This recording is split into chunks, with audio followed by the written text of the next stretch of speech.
DC. What up, baby? Appreciate you coming through, man. Of course, man. Thanks for having me. Man, DC, you were one of like my first friends out here in Arizona. I know. That's crazy. Yeah. Like, we did it right.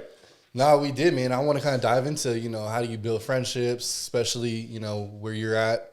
But even backing up further, the reason why I was attracted to you was not only because, oh man, this guy's killing it, but just the way that you move.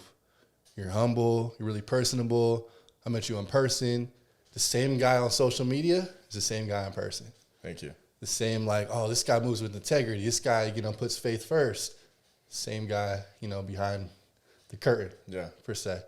So I just want to say I really appreciate that. A lot of people sometimes switch up, but you're just a real genuine guy. And I think just, our relationship over the past year has grown so much. Yeah. So again, man, I just appreciate you as a friend. Of course, man. I appreciate it too. I could say the same thing about you. That's what attracted me to you as well. I don't think anybody in my actual inner circle doesn't have a really good heart. It's not genuine, doesn't, love to give to people and is selfless. So you fit in that inner circle means you're that way. And that's exactly why, again, I feel like God brought us together. 100%. And even to do the Growth House quote, you become who you surround yourself with. Yeah. So it's so important to find that inner circle. Exactly. But, before all that, I just want to kind of do a brief introduction. I want to hear your story. I know it, but, some people might not.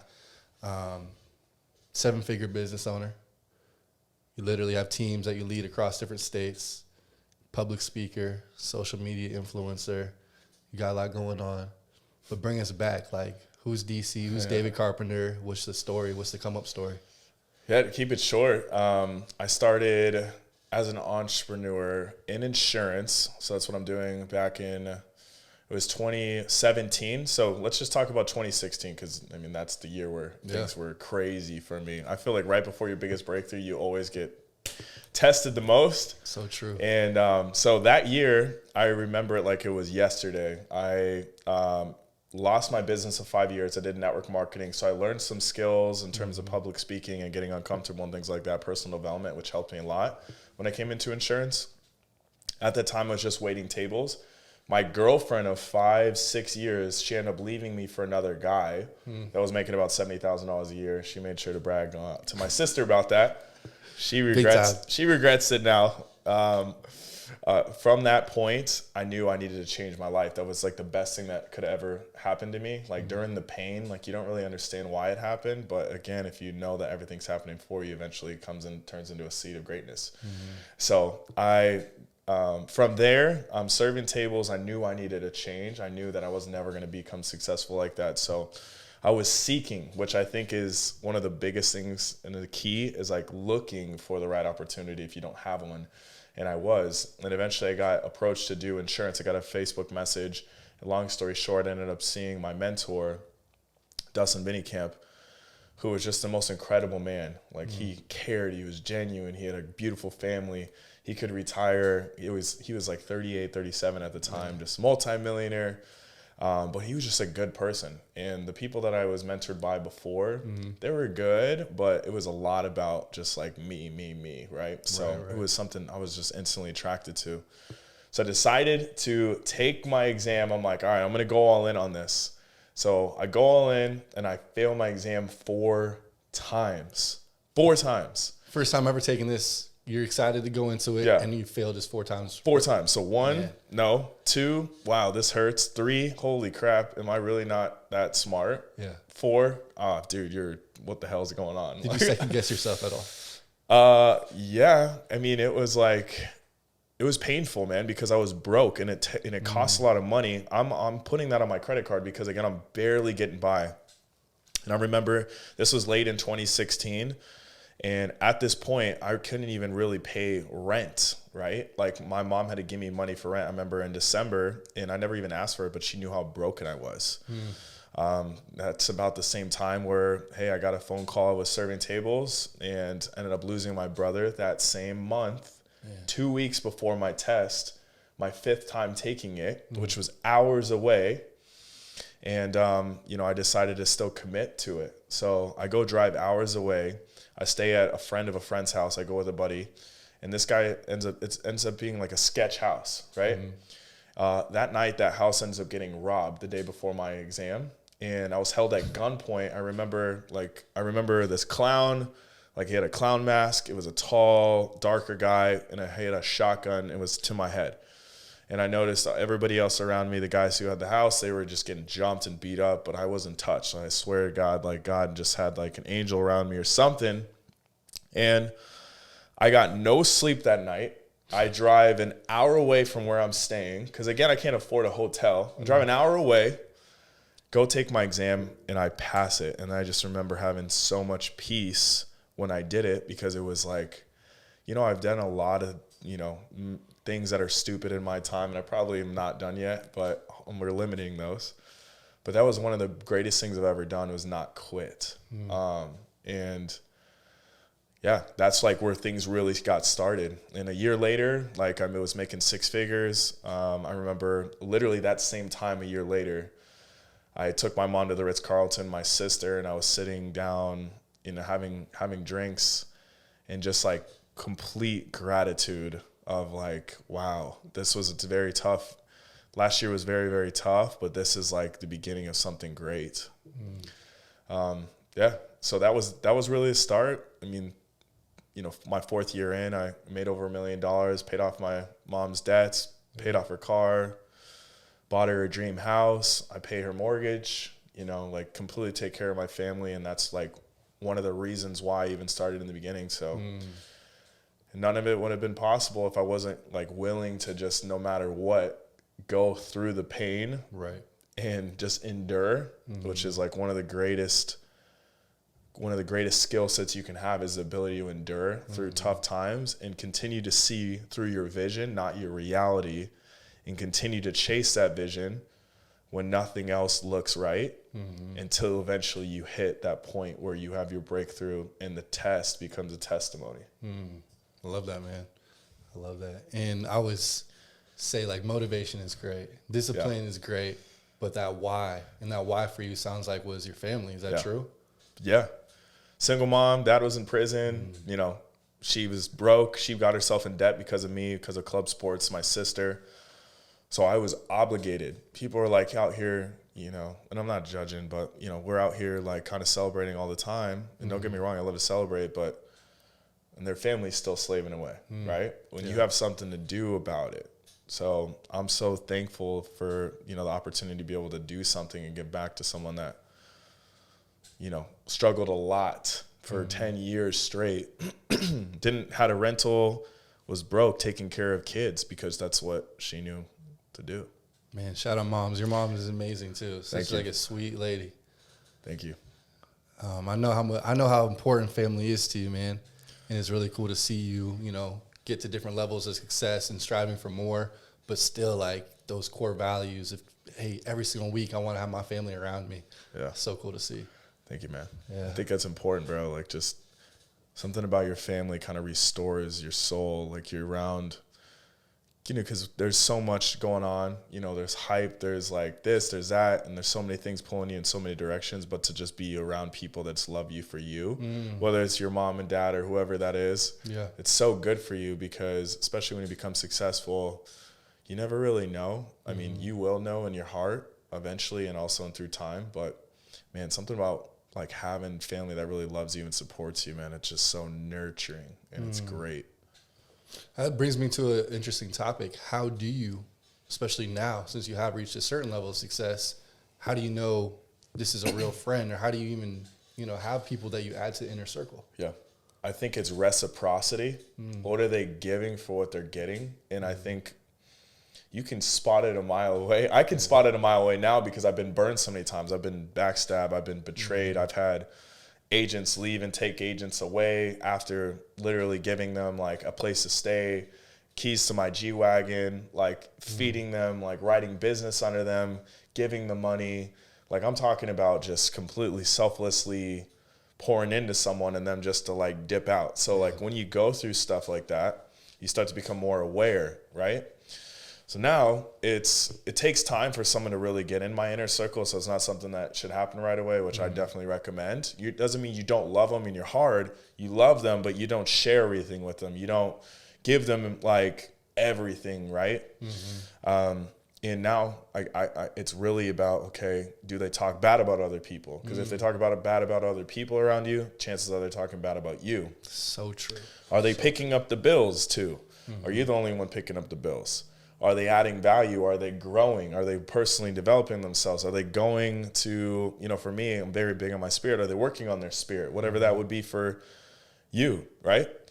I think those have a lot to do with it. And then I also think too, just little things like eye contact. Are they, it's real, right? Eye contact. Are they shaking your hand? How's their body language when they're around you, right? Are they comfortable around you? It's just like, hey, do you fully vibe with that person? If your spirit's off, you're like, you have a gut check about someone, usually that's right.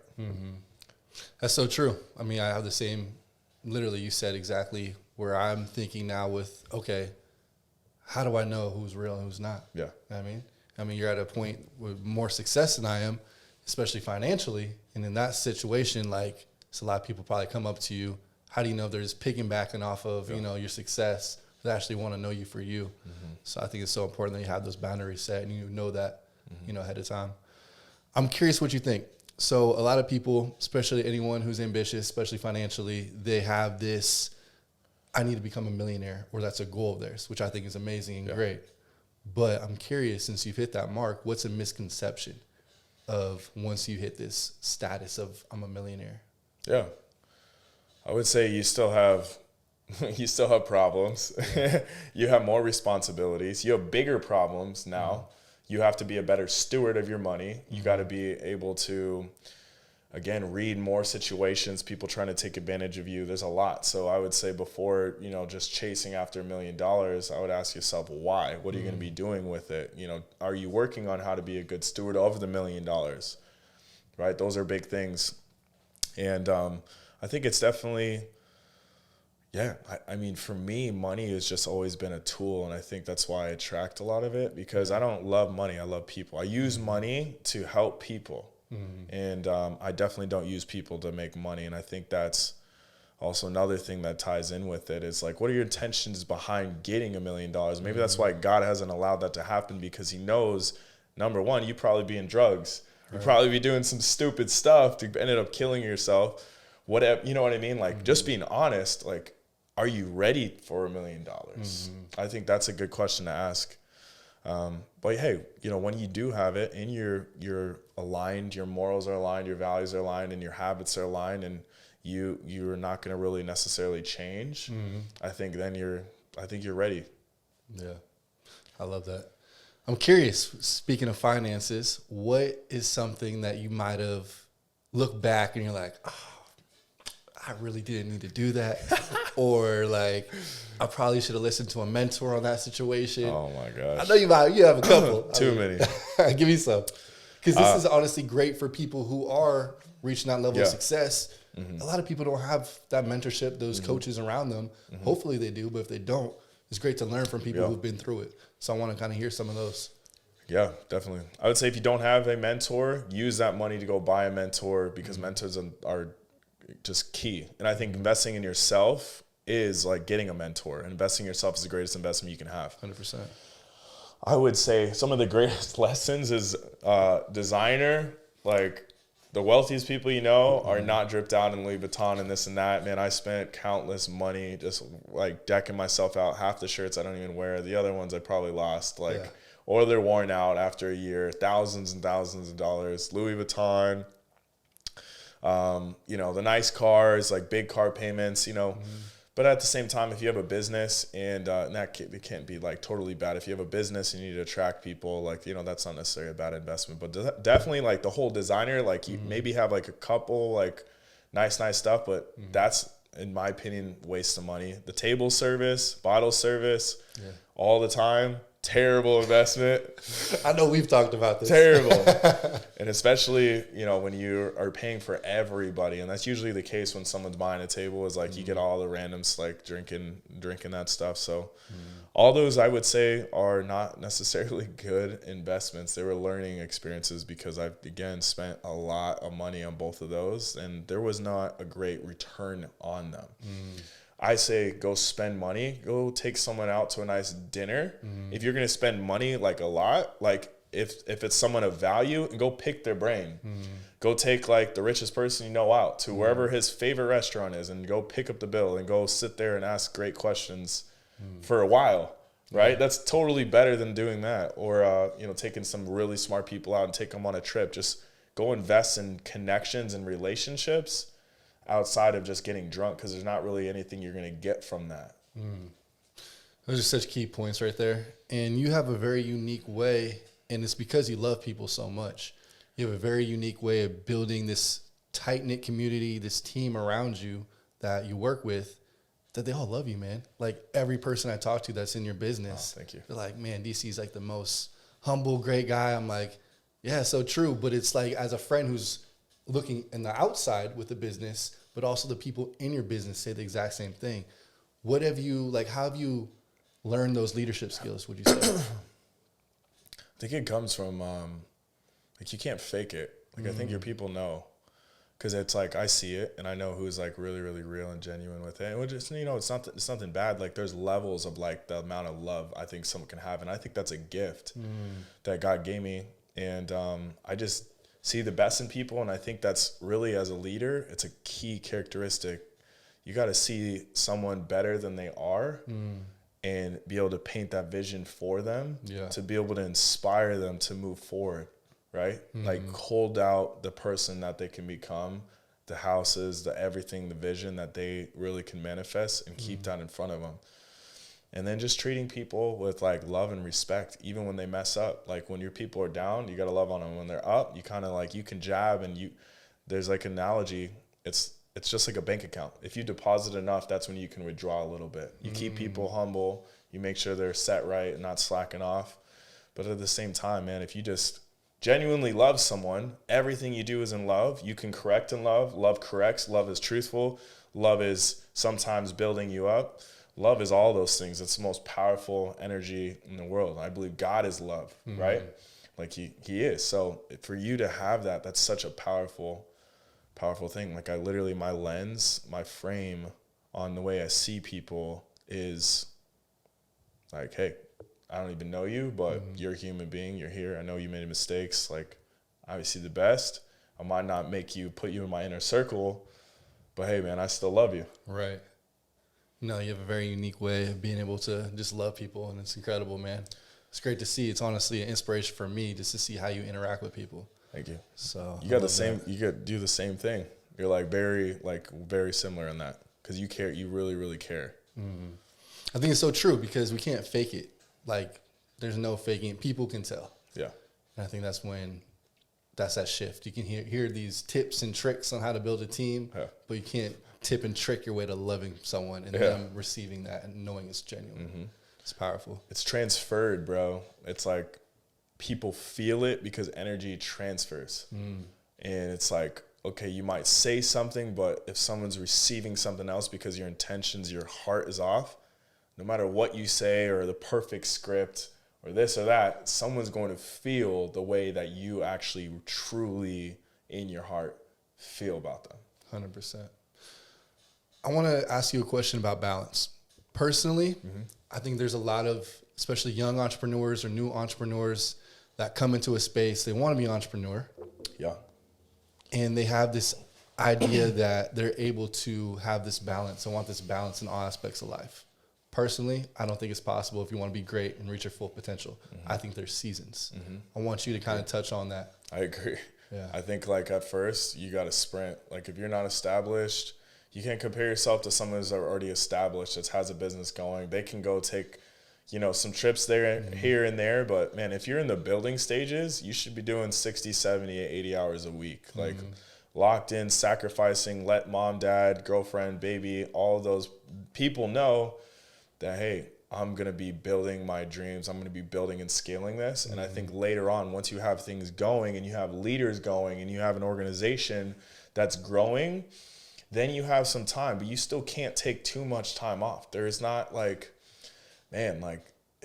taking this month off or this, that stuff just doesn't exist when you are really in charge of a company until, hey, later on, after you've already built it, unless you want that thing to go down, later on, Go do that stuff, but go have millions and millions and millions and millions and millions of dollars. Go sell a company or go scale whatever. If you're an entrepreneur like me, go scale your business to the point where it's literally impossible for that thing to go down, and then still let your leaders know, set expectations. I'm going to be gone for a little bit. You have other people in control and in charge, but you've already paid your dues and they respect you, and they're not going to be spiteful if you take all that time off. So yeah, if you're getting going, dude, there's no, I mean, take one day off a week. I think that's perfect, but you should be grinding 6 days a week. Yeah.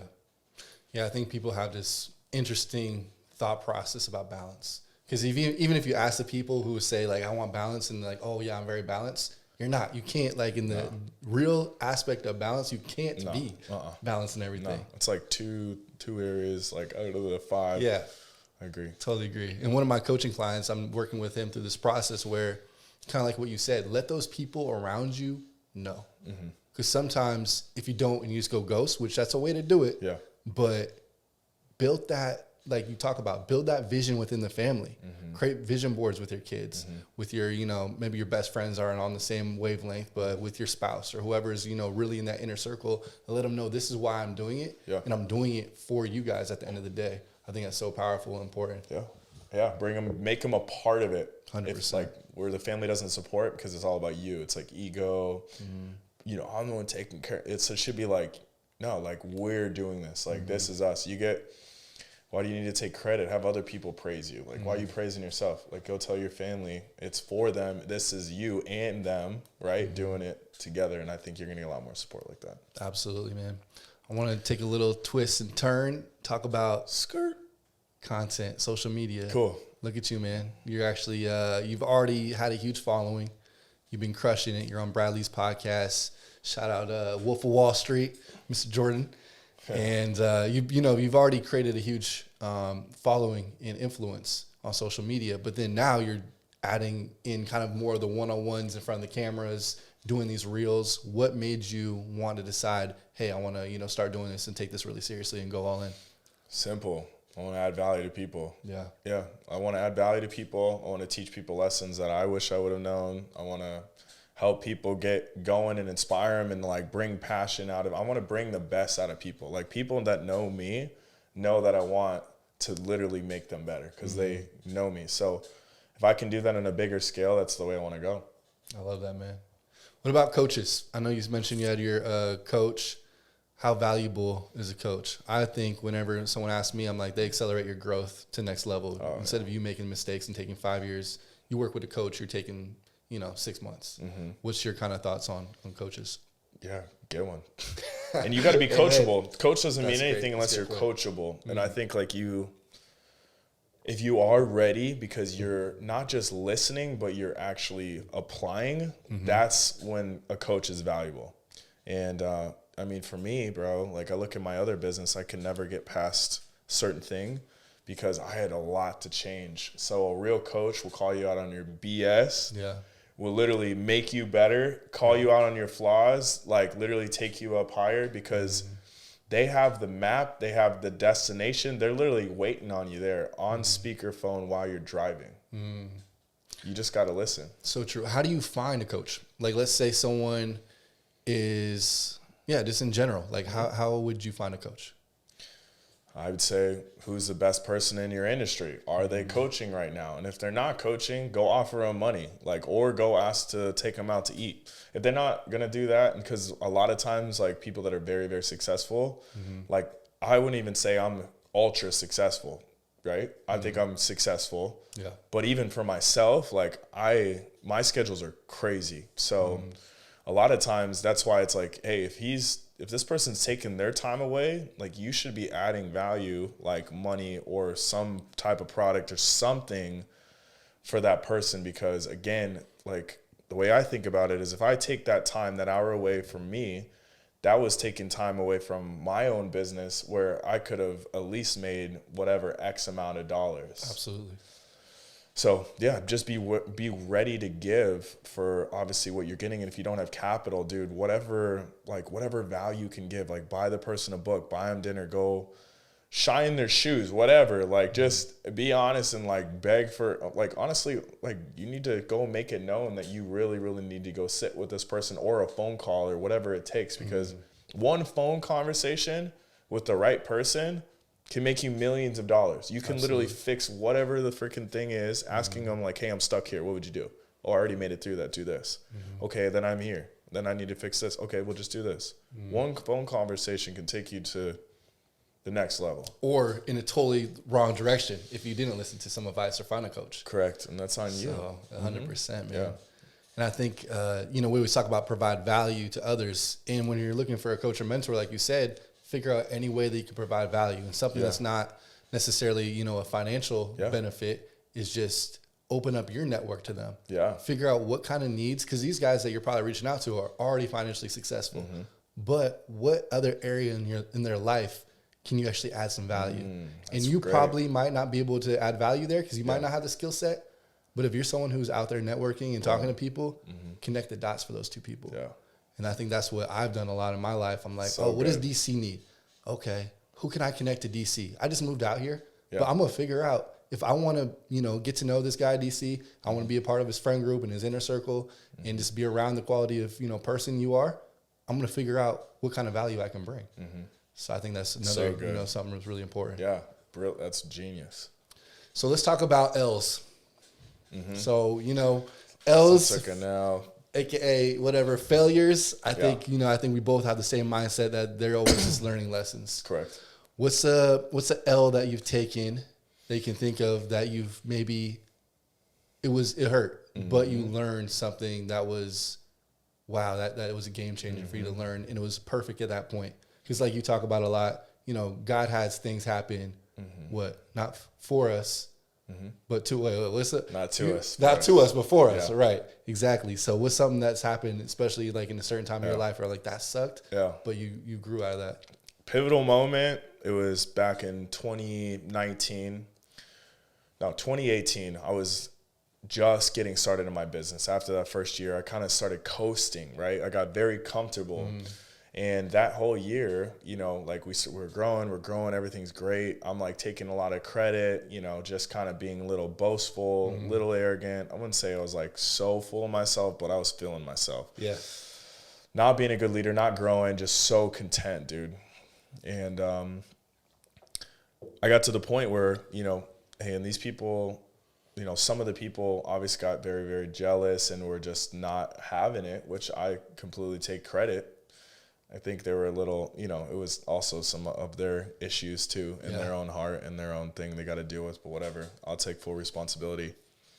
They ended up leaving, which was like half my business at that time. And I go from like here to like half my income cut in half. And it was because, again, I got too comfortable. I stopped growing. I wasn't leading from the front. I wasn't humble. And it was the greatest thing. And during that time, I got in a car accident, I almost died, and none of those people even showed up. People that I was buying bottles for, people that I did so much for. And then shortly after that, that's when they left. So it was just like, boom, another eye-opening thing. And then I went off bonus, half my money. Like, dude, it was bad. It was a rough financial year. I'm not going to lie. And, but man, it was so good. It humbled me. That's when I found my relationship with Christ, right? That's when I found my purpose, and I realized I wanted to do things right, and I came in a humble position. So I go out and then I start doing things I never did before. Booking in the home, like my sales went up, and then I ended up being the #1 producer. Like literally as a leader, I go out and lead. And I have huge months and I just inspire, and then boom, like rebuild. Then a year later, everything's paid off. I think like that year I go from maybe $200,000 that I made, but I invested all of it. I was like, spent like pretty much all of it where I had no more money to like $700,000 like the next year. That's amazing. Then the year after that, I was a millionaire. Yeah. So just boom, from like that difficulty, could have quit, could have jumped ship like everyone else doing other things, to just, no, I'm going to look in the mirror, level the hell up. I did this. How do I fix it? This is happening for me. I'm going to be better from this. Let me level up. Let's go to work. I think it's so important to remember Like, even though I butchered the quote, but Yeah. it's That's not all like good. it's so true. Like, find the gratitude in the things. And something like, recently that happened for me is like all these things happen at the exact same time. And I'm just like, I'm at a point now, which I'm so grateful for, that I can literally laugh at it and be like, oh, this is going to make my story so good. Yeah. Because I can't wait to tell this once I'm on the Yes. other side. Yes. Like, I'm almost more excited. Yeah. I'm like, come on, give me some more. I'm Yeah, ready. come on. Let's go. That's it. And so That's that's kind of like the attitude, bro. mindset shift that I think is so important. No, that's it. You're literally thinking exactly how I thought, like through everything. And dude, God always gets you through it. Always, man. You actually come out way better, way more grateful, way more aware. Like, you never level up when everything's great. Right. You only level up when you get faced with adversity. So thank God you're praying for another level. Just know you're about to get hit. He's going to test you. You're going to get tested. That vision is going to get tested. Yeah. Your faith, it's going to get tested. Your belief, oh, you think you believe? You think you really want this? Just wait. Right. You're going to get something. So true, man. Just for the sake of time, Let's get it. I want some fun questions with you. Okay. I wrote a couple, random fun questions. We'll just go through them. I'm not going to get a preference there or anything like that. Fame or money? Easy. Money. Crypto or real estate? Real estate. TikTok or Instagram? Instagram. Mansion on the beach or in the woods? Beach. Easy. What's your favorite city to vacation? City. Miami. Stocks or crypto? Neither. No, I'm just kidding. I'd say I got the real estate trade right now. Burn on crypto. I made a bunch of money in crypto, but I'll say crypto because I made money in it. So Yeah. sure. Favorite business social media influencer? Man, tough. It's tough for you because I know probably some of them are going to be watching. Yeah, I'd say probably. Man, How about this? Someone That's that you tough. haven't worked with. yeah, John. I would say John C. Maxwell. Man, what a legend. I love that. Last question for you, man. What's next for you? Not even like 5 years, and obviously we can have these goals. We can try to manifest things, but we both believe that it's in God's will, right? Yeah, It's in God's will. It's For in sure. His hands. We can put into action. Correct. But He's going to give us the results, What are we talking? 5 years from now? Talking not even 5. Let's talk 3. What does the future 3. look like? What Future goals- looks like yeah. I'm gonna have in 3 years 50 rentals, millions of dollars in the bank, 8 figures. I'm gonna have a rental on the beach that I stay at during the summer. I'm gonna have the house here. I'm gonna have a house in Dallas, and I'm gonna have some great people. I'm gonna be settled down by then. Have a beautiful woman inside and out, and I'm gonna have a crazy good circle. Have a number one podcast. Be the number one person in my company. Have a huge team, inspiring people, living my best life, and in shape. I'm gonna have the 6-pack's coming. Hey, leave it on that. DC 6-pack is coming. My man, like literally, I love you, brother. Love you too, man. I think, I think we have to do another one of these Yeah. because I feel like we can talk for hours. I mean, we have these kind of conversations, just regularly. Yeah, So I love that we're here and, sharing this with the rest of the world. me too. So, It's a man, I privilege. appreciate Thank it. you so much. Of course. Yeah. All right, bro. We'll wrap it up. All right. Growth House Podcast. Appreciate you, man. Dope. Appreciate you too, bro. That was awesome.